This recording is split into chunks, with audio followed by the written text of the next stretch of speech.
of slaves. We need to stop being debt slaves. I mainly came out here to really address the Federal Reserve System.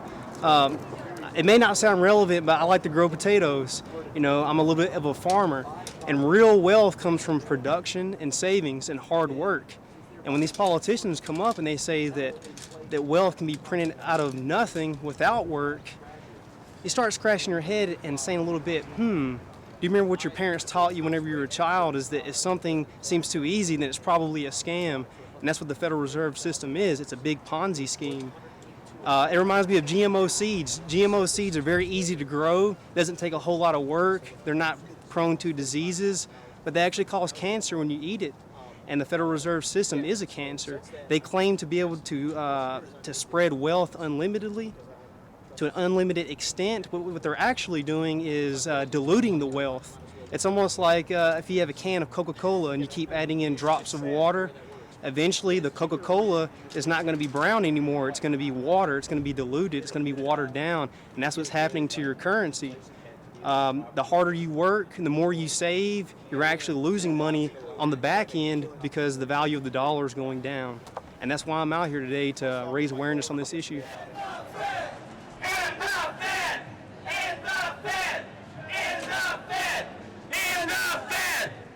A few years ago, there was a partial, not a full, but a partial audit of the Federal Reserve, and it was discovered that about $16 trillion got lent out to foreign governments and corporations free of interest, no questions asked, permission was not asked from the American people, and that should scare a lot of people. If trillions of dollars being printed up and distributed to these wealthy aristocrats and we have no say in it, we should be very angry.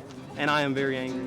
Federal Reserve, may you rot and burn in hell. Yeah! May the walls fall and may I live to tell.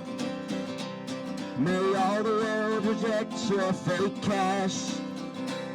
You stole our wealth, but we can take it back. Yeah, that's right. The Federal Reserve is not federal, and there is no reserve. It's no more federal than the Federal Express. It's a private cartel of banking magnates. It was formed by an act of Congress. It can be abolished by an act of Congress, but it must be done in a very methodical way. We must replace and substitute fiat currency with gold and silver currency. By the way, 14 states have introduced legislation to do just that, to have gold and silver be the payment for debts. And Utah right now is the only state that has passed that completely. Tennessee has brought it up, but it was not passed. Georgia as well, Colorado, and various other states.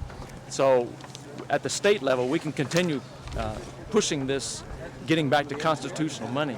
It doesn't have to be, we can also push to audit the Fed, like in the Senate bill that's currently being held up by Senator Harry Reid. We need to get behind that as well. If Harry Reid could see this, what would you say to him? If he could see this, we would say, get out of the way. Let's let liberty and freedom flourish. Let's let prosperity flourish by getting back to constitutional money. Let's follow the Constitution. I would like to say that before you vote on a bill, consider two things before you vote on anything. Is it moral and is it constitutional? If it's not in the Constitution, you probably shouldn't support it. And if it isn't moral, then you definitely shouldn't support it. And the Federal Reserve is not in the Constitution, and it's immoral because you're stealing the value of people's money and production and savings. It's theft. My sign here says inflation is a tax, and it's a hidden tax, and it's an unconsented tax, and that really needs to be addressed. Inflation has two meanings nowadays, and the original